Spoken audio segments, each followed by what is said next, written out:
Hello friends, in this video we will be going to discuss about phagocytosis. Let's see. So the phagocytosis is a process for ingesting and eliminating particles including microorganisms, foreign substances and apoptotic cells. Phagocytosis is a type of endocytosis.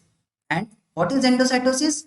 Endocytosis is a process by which cells absorb external material by engulfing it with the cell membrane. In phagocytosis, a cell's plasma membrane expands around the particulates material, which may include the whole pathogenic microorganisms, to form a large vesicle called as phagocytes.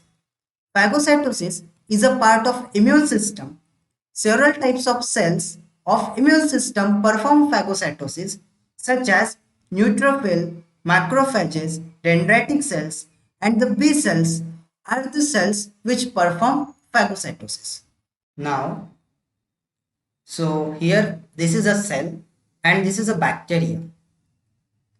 So the bacterium become attached to the membrane invagination.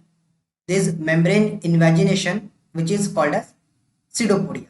So this is a bacterium which is attached to the cell membrane, and this is a membrane invagination called as pseudopodia.